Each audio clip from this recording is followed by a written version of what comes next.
ये मैंने वही बता रखा है आपको कि ग्लास स्फीयर का पार्ट है, फोकल लेंथ r/2 आ गई है, फिर रियल और वर्चुअल ऑब्जेक्ट यहाँ पे फिर से बता दिए। ठीक है ना, जो मैंने आपको बताया अभी कि लेंस है, पैरेलल रेज आ रही है, यहाँ पहुंचती है, बीच में मिरर आ गया, तो ये ऑब्जेक्ट वर्चुअल ऑब्जेक्ट होगा। ठीक है, तो यही सब बता रखा है। इस तरह का स्टैंडर्ड भी आपके शायद पैकेज वैकेज में या कहीं लिखा होता है। ऑब्जेक्ट, रियल ऑब्जेक्ट मिरर के केस में incident raise diverge from an object या from a point, and real object if incident rays converge or appear to intersect at a point behind the mirror, the point is virtual object। Real image मतलब mirror के जब भी इस side image आ रही है तो वो सही में रेस के इंटरसेक्शन से आ रही होगी हमेशा, तो वो रियल इमेज होगी। इमेज जब भी इस साइड जा रही है तो उधर तो रेस कभी पहुंच ही नहीं सकती, इसका मतलब पीछे बढ़ाने पर रेस को कभी इंटरसेक्ट कर रही होंगी, तो वो क्या कहलाएंगी, वर्चुअल इमेज के। ठीक है, ये डायग्राम आपको बिल्कुल आने चाहिए जैसे 10th में आते थे। ठीक है ना, रियल ऑब्जेक्ट के तो एटलीस्ट आपके न्यूमेरिकल में बहुत हेल्प करते हैं बेटा। ठीक है ना, ये डायग्राम आपको ऐसे ही आने चाहिए बिल्कुल जैसे आपको पहले आते थे कि इनफाइनाइट पर अगर ऑब्जेक्ट है तो आपकी इमेज कहाँ बनती है, फोकस पर। इसमें इक्वेशन से चेक करना पड़ रहा है, ऐसा कभी भी नहीं होना चाहिए रियल ऑब्जेक्ट के केस में।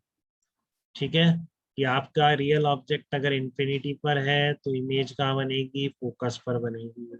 ठीक है, एट द फोकस मतलब ये डेफिनेशन भी है कि पैरेलल इंफिनिटी पर ऑब्जेक्ट है, मतलब क्या, रेज बिल्कुल प्रिंसिपल एक्सिस के पैरेलल आ।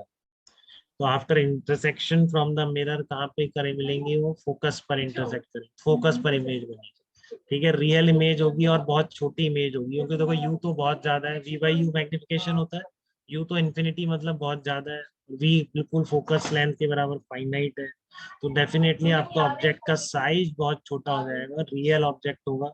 ठीक है, क्योंकि वी नेगेटिव है और पॉइंट साइज इमेज बनेगी। तो जैसे आपको याद था पहले सब चीजें, बिल्कुल ये टेबल वैसे ही आनी चाहिए। फिर भी मैं एक बार बता रहा हूँ, रे डायग्राम फिर से बोर्ड में आ सकते हैं बिल्कुल सारे ये वाले। ठीक है ना, कि रे डायग्राम से इमेज की पोजीशन निकालो कॉनकेव मिरर में, जबकि ऑब्जेक्ट सेंटर ऑफ कर्वेचर के पीछे है। तो याद रखो हमेशा सेंटर ऑफ कर्वेचर के पीछे होता है, तो इमेज बिल्कुल पिक्चर दिमाग में क्लियर होनी चाहिए बेटा कि सेंटर ऑफ कर्वेचर के पीछे है ऑब्जेक्ट, तो इमेज सेंटर ऑफ कर्वेचर के आगे बनेगी। कैसी बनेगी, छोटी बनेगी और उल्टी बनेगी, और किस रेस से बनेगी ये बिल्कुल बनाना आना चाहिए। फिर इसमें नहीं कि ये कर नहीं पा रहे। ठीक है, तो जब भी ऑब्जेक्ट आपका सेंटर ऑफ कर्वेचर के पीछे है तो आपकी इमेज की पोजीशन कहाँ पर होगी, फोकस और सेंटर ऑफ कर्वेचर के बीच में। ठीक है, रटा हुआ होना चाहिए एकदम बिल्कुल, कोई डाउट नहीं होना चाहिए, ये तभी प्रॉब्लम हो पाएंगे बेटा। ठीक है ना, ये तो छोटा सा पार्ट होगा उस प्रॉब्लम का, इतना आपको पता। ठीक है, तो आप जैसे जैसे इधर ला रहे हैं तो इमेज की डायरेक्शन अपोजिट डायरेक्शन में इमेज चल रही है। ठीक है, तो आप पहुंचते पहुंचते फिर सेंटर ऑफ कर्वेचर पर आ गए, तो बहुत ही क्रूशियल केस, कॉनकेव मिरर में सेंटर ऑफ कर्वेचर पर ऑब्जेक्ट रख तो इमेज भी वही बनेगी, उल्टी बनेगी, रियल बनेगी और सेम साइज की बनेगी। ठीक है, अगर आप सेंटर ऑफ कर्वेचर पर रखते हैं तो रे डायग्राम से निकल रहा है तो ऐसे निकालते जाएंगे भी, और ये बिल्कुल पता होनी चाहिए आपको रे डायग्राम। ठीक है, वापस यहाँ पर तो ये आपका ऑब्जेक्ट है। ठीक है ना, इसमें कोई दिक्कत कोई डाउट किसी को नहीं होना चाहिए, ना रे डायग्राम में ना इसके, बिना रे डायग्राम के भी याद होना चाहिए। ठीक है, और रे डायग्राम तो फिर आना ही चाहिए। और अगर आप सेंटर ऑफ कर्वेचर के आगे बढ़ गए तो इमेज क्या होगी, बड़ी हो जाएगी, उल्टी हो जाएगी और सेंटर ऑफ कर्वेचर के पीछे जाएगी। ठीक है ना, देखो कभी कंफ्यूजन ना हो जाए, इसको इतने ध्यान से बना लेंगे आज कॉपी पर ये पूरा। ठीक है ना, स्केल से जैसे जैसे भी बनाना पड़े, इतना अच्छा दिखता हुआ।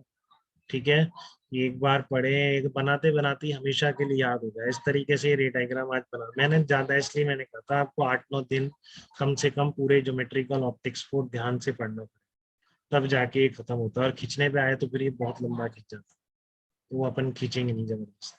ठीक है, तो आप प्रॉपरली नोट्स में सबको रख लीजिए, हर दिन का काम हर दिन कंप्लीट कर लीजिए। ठीक है, तो ये 9-10 दिन के अंदर वाइंड अप हो सकता है।